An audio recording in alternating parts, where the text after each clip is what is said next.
This message is brought to you by Apple Card. Apple Card puts the power of titanium in the palm of your hand. What does that mean? Well, I've got a piece of paper here that will let me tell you. Oh, good. It means the power to earn unlimited daily cash back on your purchases every day. It means a materially different credit card accepted anywhere in the world MasterCard is accepted. It's nice. Yeah, that's a lot of places. Ditch the plastic. Upgrade to titanium. Apply in the Wallet app on iPhone today. Subject to credit approval. Apple Card is issued by Goldman Sachs Bank USA, Salt Lake City branch. Terms and more at applecard.com. Back to school starts now. Get long-lasting battery life on the Dell XPS laptop powered by Series 3 Intel Core so you can work from anywhere. Now starting at $699 with exclusive student pricing starting at $599. Complete your setup with savings on select monitors and must-have electronics and accessories. Limited time deals and free shipping on PCs and more await you at Dell.com/deals. That's Dell.com/deals.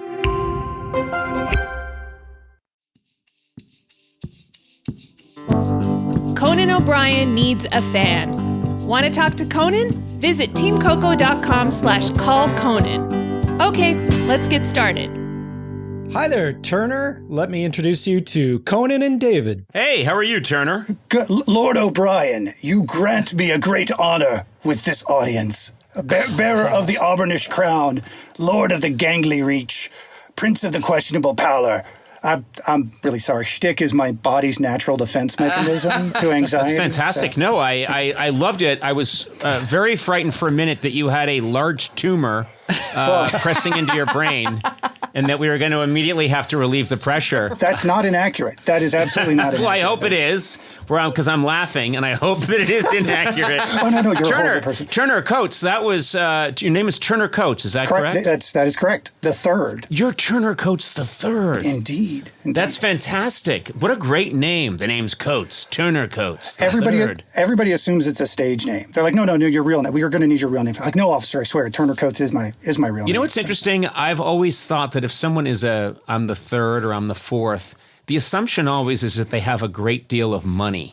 And, because you think of Thurston Howell the third, you think of, and that's not always the case. I could be Conan O'Brien the fifth and have absolutely nothing. I could be driving around in an old Neon and living in a $400 a month apartment. Correct. You could have just had a father who was really bad at birth control, and incredibly not very creative when it came to naming conventions either. It doesn't line up at all. It's Gilligan's Island has given us all the impression that if you're a second or a third or a fourth, that you're driving around in a Bentley and that you have a manservant. Well, that and you can power a cab with coconut milk. So, I mean, there's a lot going on. But we won't get into the weeds on that one.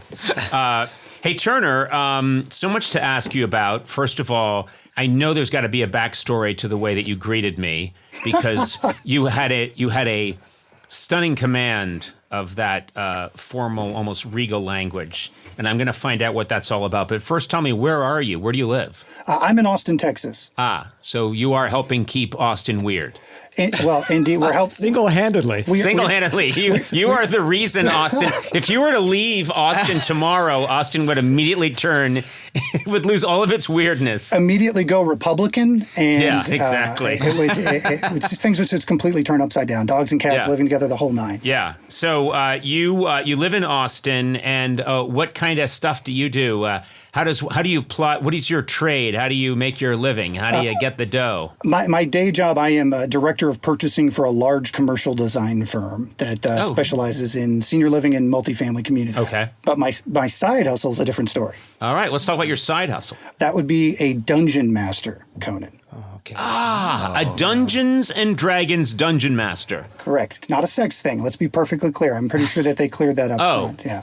Well, I just lost all my enthusiasm for this conversation. Logs off instantly. I know. I should have led with that. I apologize. I swear to God. I'm just going to hang up on you now. No, that's to be expected. No, I'm going to be honest with you. I've never played Dungeons and Dragons, and I know nothing about it. And I know it's a huge thing, and people take it very seriously. And so I want you to educate me about this Dungeons and Dragons world. You are the Dungeon Master, which means you run the games. Is that right? Correct. I am effectively the referee and host for a group of players who come together and to experience a collaborative storytelling experience. The Dungeon Master is the writer, director, producer, and every single background character. So you're sexually harassing everyone. Absolutely. Absolutely. Wait, so... I'm also the HR department, so who are they going to tell? Oh, there you go. Yeah, it's the best scam of all. It's interesting because I happen to know people take this very seriously, and I've heard through friends that the actor Joe Manganiello is... I can speak to that personally. Yeah, okay, well, you tell us, because I've heard he's incredibly... he takes this very seriously. So seriously that I think I made one too many jokes and wasn't asked back. Oh, no. Right. And I don't want to tell tales out of school, but he has a converted wine cellar that is now a dungeon in his home filled with thousands of D&D figurines. Like armies massed. I love how you're not telling tales out of school. You just completely sold out Joe Manganiello, who's a lovely guy, by the way. I've met him many times. Lovely. He's a lovely guy, and he's really funny. He's got a great sense of humor, but he takes Dungeons and Dragons really seriously. And I can imagine, Matt, you being there, making your quips as you do. And trust me, I've been on the verge of kicking you out of this enterprise many times because you're just quipping away and chuckling over there in the corner. So people do take it quite seriously, and there's a lot of work that goes into having an effective game. Is that correct, Turner Coates III? Absolutely. To build a world that you can immerse players in, you spend a lot of time doing research, and players like poking fun at the boundary of that research. They love to ask for non-player character names on the spot to see if you've named every third townsperson that you've put into this small village. This reminds me of it's very similar to if you ever go to like Old Sturbridge Village, which is about 40 miles from where I grew up in Massachusetts. It's one of those communities where everyone dresses like a pilgrim, pretty much, and they live in a little pilgrim village. When we were in grade school, they would take us there, and I would walk around with my classmates, and you'd go in. Basically, the illusion is that you're supposed to be time traveling. So there'd be a smithy in there, and he'd be hammering away at the shoes for a horseshoe and saying, these young, folk have come, prithee, have a seat. And we were assholes. We'd be like, hey, what do you think this is? And show them our shitty digital 1980 digital watch. What do you think this is? And you could see the guy's just eyes glaze over, and he'd go, oh, prithee, gadzooks, 'tis witchcraft upon ye wrist, this magical. And, I just like these crappy kids coming in. And that's essentially what sometimes I'm guessing people were trying to do in a Dungeons and Dragons game, and why Matt Gorley was kicked out. Well, it's very important that whenever you go into a new group situation that you make sure that you're playing the same game. D&D can be deadly serious. You can really get into the Shakespearean Henry V depths with it. That's not what I tend to play. I go a lot sillier with it because that's kind of what I enjoy. We do. Do you have the authority as Dungeon Master to banish someone? Absolutely. Have you banished people? I've asked people not to come back to the table. Yes, I absolutely have. Just because... Turner, I give you the authority during our conversation to banish Matt Gorley if you find his quips to be too inane. I accept this boon. Turner, I do not give you that authority. Boon rescinded. Boon rescinded. Noted. Thank you. David, I give you the power to throw a magic bag over Matt Gorley. Oh. Yeah, and convert him back into the toad from which he once sprang. Wow. What? David, I give you the power to just slap Conan right now. Just see a hand. Just hit him. So do you play Dungeons and Dragons yourself recreationally with your family at all? I do. We play every Saturday night. We come together for a family game, and I actually use that as playtest material for the encounters that I run for. Well, generally, if my kids can beat it and the adults that I do the podcast with can't beat it, that just makes them look even stupider. So it's mission mission accomplished. And like, Very good. My 9-year-old beat this in 3 minutes, gentlemen. So what are your, can you tell me anything about, you have a son, a daughter, a wife. What are their characters? What are their powers? So my wife plays a bard, a lore master bard. So she is a traveling minstrel and has spells to basically befuddle the mind and damage people. But she also has an ability called cutting words, where she can insult you and make you roll lower on your ability checks. So which isn't that far from, we're not going too far into fantasy. She's an insult comic. She is an insult comic, yes, very much Yeah, so. she's basically traveling around like a Triumph the Insult Comic Dog or a Correct. Don Rickles and just ripping into people and lowering their self-esteem. That's her power. That is her power. Indeed it is. And then That's cool. My daughter plays a tiefling monk, which is a half devil. Her son is literally Satan in the camp. Her father is literally Satan in the campaign. Wait a minute. Your daughter's imagination has her playing a character whose father's the devil, which means you're the devil. Is it because you make her play Dungeons and Dragons every Yeah, Saturday? I was going to say.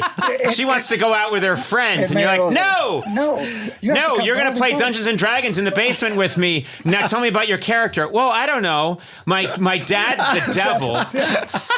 Does that tell you anything, Turner? That's not too far off. It's not too far off. When the devil does turn up, he will make us all play Dungeons and Dragons on Saturday nights. It is Satan's game. I was at the airport. I was waiting in one of those long lines, and I kept saying, "Hey, let me through. I'm Conan O'Brien." And they said, "Shut up. You'll wait in line." And I went, "Oh, okay." And That's so sad. it's a really good story. But I was hungry. I didn't have a snack with me. You got to keep it. And I didn't want to lose my place in line and go try and find something. I know. That's when you got to have Nutri-Grain on you. You got to always have a snack in your bag, and when it's a Nutri-Grain, it's perfect. It's perfect because it's the right size. It's handy. It's also nutritious. Yes. Okay. You can go anywhere. It's made with 10 grams of whole grains, 10 vitamins and minerals. These guys are obsessed with 10s. And no high fructose corn syrup. Nutri-Grain nourishes and it hits the spot with delicious flavors. They got strawberry, apple cinnamon, blueberry flavors. I just had a blueberry back in the snack area. Yeah. With a little bit of a glass of milk. You earned it. Nice job. Nice job. Find nutritious and always delicious Nutri-Grain bars at your favorite store or online retailer today. And look for new Nutri-Grain crunchy bars in stores near you. Oh, I'll get that crunchy, I will. Big news, Sona. Yeah. Did you know T-Mobile recently partnered with the National Park Foundation? No way. Yep, they're making it easier to stay connected so you're free to wander. Well, that's really cool. And I love a national park. I really do. I do too. Now, there's one thing you have to have if you're doing that, good signal. It's a Yeah. priority. Do you know what I mean? You got your maps, your music, this podcast. Yeah. So take America's Best Network plus their off-grid satellite coverage with you. Look, we're all a little spoiled, but we like to have access to all our stuff. And suddenly you don't have it because of a bad signal. That's when I throw my phone into the Grand Canyon. Oh, okay. Literally filled half the Grand Canyon with phones. Then I got useful. T-Mobile, never had to chuck them again. You know? Good. So wander over to T-Mobile.com and switch. Best based on analysis by Ookla of speed test intelligence data for 2H 2025. Wow, that's some sentence. T-Satellite with capable device in most outdoor areas in U.S. where you see the sky. That's important. You got to see the sky. Yep. Service may be limited or unavailable. Included with Experience Beyond or $10 per month. Auto renews. Cancel anytime. That was probably meant to be said by a robot really quickly, but I just did it slowly so you could really understand. Disclaimer. Please do not throw your phone into the Grand Canyon. Coca-Cola Zero Sugar is so good, it's almost impossible not to finish it before the meal arrives. It's just too good to wait. That happens to me sometimes. Me too. You can try rules like no sipping until the appetizer arrives, or you tell your friend, don't let me touch my glass, but every time you're staring at an empty glass. So if you've ever finished your Coke Zero before the first fry hits the table, you're among friends. It happens. Occupational hazard with Coke Zero. Yeah. Real Coca-Cola taste, zero sugar, too good to wait. Enjoy an ice-cold Coca-Cola Zero Sugar today. Now, normally, Eduardo, you are sitting behind the board. You are the puppet master. You're working all the dials and switches, making this podcast happen. But I've asked you to step out. I'm nervous. And I think you're going to like this surprise. Okay.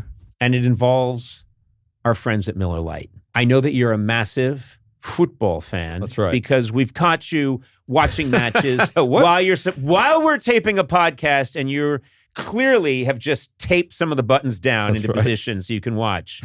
I'm going to present to you Miller Time MVP match ball. This is the Miller Time MVP match ball. Wow. Look at this thing. Miller Lite knows you're a big fan, so they asked me to give this to you. And look at this. It holds up to 12 Miller Lights. This is incredible. Oh my God. Yes. Wow. I've been asked to specify, do not kick this ball. Oh, shoot. I was just going to ask that. No, do not kick this ball because 12 beers will go flying through the air.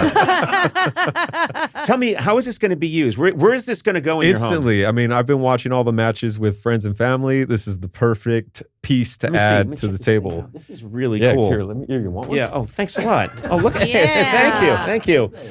Look at it. Oh, it's cold. It keeps. Yes. Yes. I don't want to make any promises, but I think it's actually kept it kind of chilly, which is nice. Hey, well, cheers to you. I appreciate Cheers that. to you, Eduardo. Remember, celebrate responsibly. Miller Brewing Company, Milwaukee, Wisconsin, 96 calories and 3.2 carbs per 12 ounces.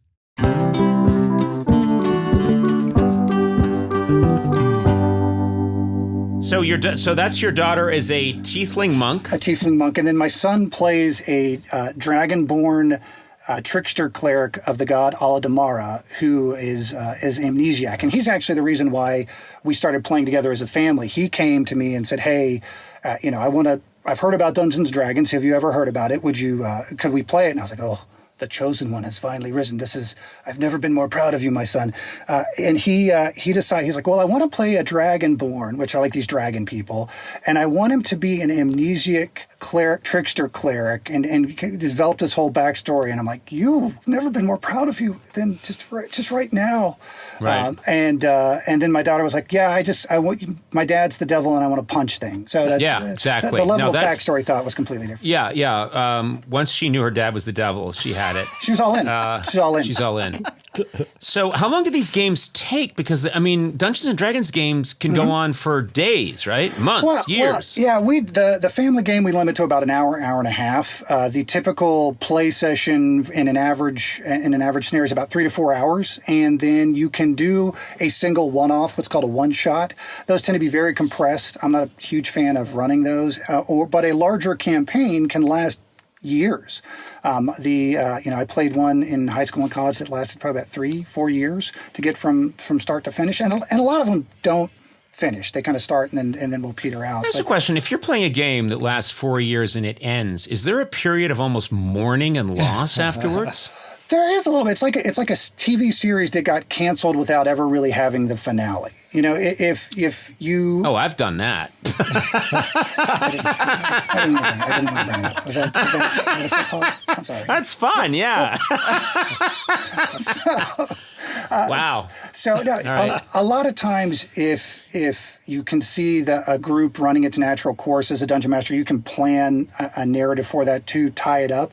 Because the important thing to remember, yes, you're putting all this work in, you're building this world, you're constructing around these characters, but ultimately you're the least important person in that equation. Your players and the characters that they create and they bring to the table really need to be the focus. And it's their stories that you're really there to tell within the context of the game. But I'm a bigger fan of the longer form campaigns. Wow. You've given this a ton of thought, and clearly you bring a lot of yourself to this game, and I think that's to be admired. I never grew up out of playing pretend. I mean, that's what it ultimately. Well, I don't play Dungeons and Dragons, right. And I don't know that I'm built for games so much, but I never grew up, and to this day, I'm constantly playing What If in my head, and very much my children have spent most of their lives telling me to grow up and stop behaving foolishly, and I think that's the way to go.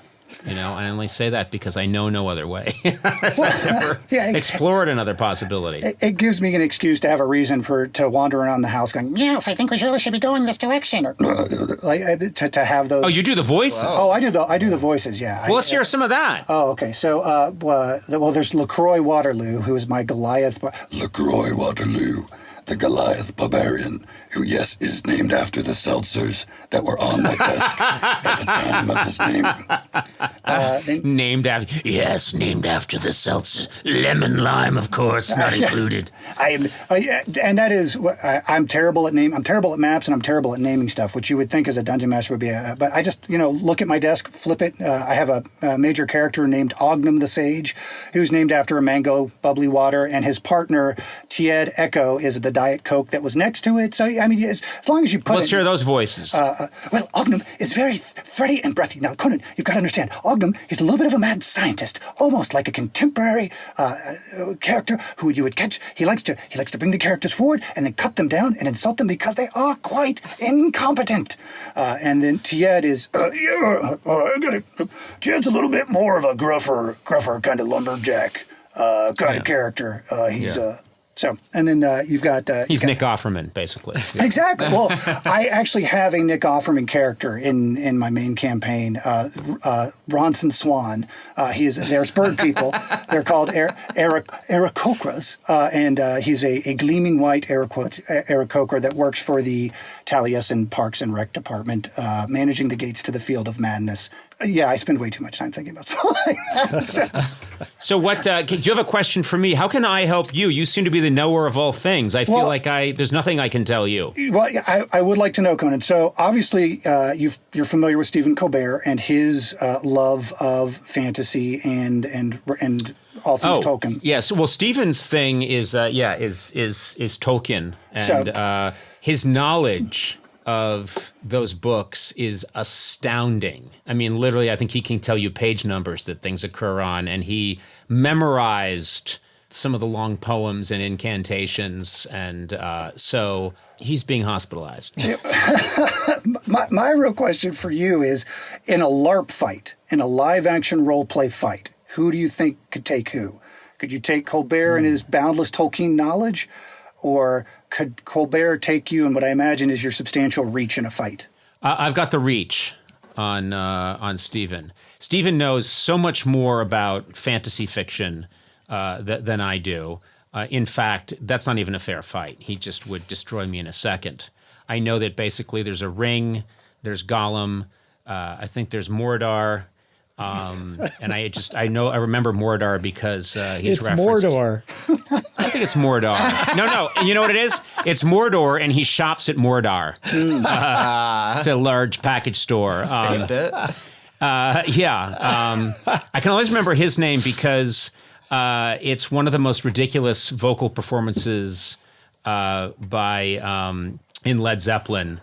Robert Plant gives his vocal performance, and it's in the song "Ramblin' On," and he goes, "And from the darkest depths of Mordor." No, and he goes like, he's talking about Mordor, and then he says, "And Gollum, the evil one, crept up and slipped away with her." And I find it to be completely absurd, but I love it. That's my knowledge. That's the extent of my knowledge of that world. So Stephen would totally, he would totally defeat me in that department. But I have the reach, and what I would do is before we started, I'd say, "Stephen, I can't fight a guy with glasses." And as he was putting his glasses away, I'd hit him with a 2x4. And I think I would win because I'm above nothing. So. Put a little decorative scroll work on that 2x4, and you've got an improvised D&D weapon. You're good to go. Thank you. I have your permission now to attack Stephen Colbert with a 2x4. I legally absolve you of any liability. Thank you. That'll be my defense. Yeah. I was told by Turner Coates III that I could attack talk show host Stephen Colbert. That's not a real name. What was his real name? I'm telling you, he was here. And then we go to Austin. No one's ever heard of you. We go to your basement. There is no basement. It's the Spanish prisoner. Turner Coates III, you're a gentleman. Thank you. And you are a scholar, and you're doing I'm not going to say you're doing God's work, because that's just not true. But I appreciate you. I appreciate you. I appreciate your humor and your depth of commitment to this fantasy world. Because let's face it, these days, I'll take any world over the one we're currently in. Exactly. I will join you if I can escape some of the harsh realities of 2021 and join you guys in a basement. I will do it. So thank you very much, sir. An honor and a pleasure. Well, thank you for having me, Conan. It was a real treat. Yeah, and Turner, seriously, very cool. I think I love how much you're putting into this. I am a believer that God is in the details, and you reap what you sow. And I think what you're doing is really lovely. So continue, go and be healthy and be well, and be wary in your travels of various creatures, small and large. And you as well, Lord Conan. And you as well. That character's been drinking. Conan O'Brien Needs a Fan, with Conan O'Brien, Sonam Movsesian, and Matt Gorley. Produced by me, Matt Gorley. Executive produced by Adam Sachs, Joanna Solitaroff, and Jeff Ross at Team Coco, and Colin Anderson at Earwolf. Music by Jimmy Vivino. Supervising producer, Aaron Blaird. Associate talent producer, Jennifer Samples. Associate producers, Sean Doherty and Lisa Berm. Engineered by Will Beckton. Please rate, review, and subscribe to Conan O'Brien Needs a Friend on Apple Podcasts, Stitcher, or wherever fine podcasts are downloaded.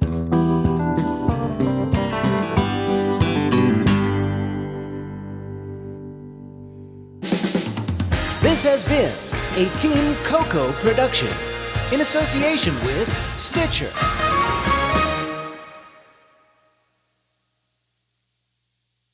You've tried melatonin, the white noise machine, the blackout curtains, the magnesium, and you're sleeping fine. Not great, just fine. At some point, you have to consider the 4-year-old pillow is doing more damage than the magnesium is fixing. Coop Sleep Goods is running a bundle sale July 9th through the 20th. The starter bundle is the move. 2 pillows plus a sheet set, 40% off. And we're not saying it'll fix everything. We're just saying you've tried everything else.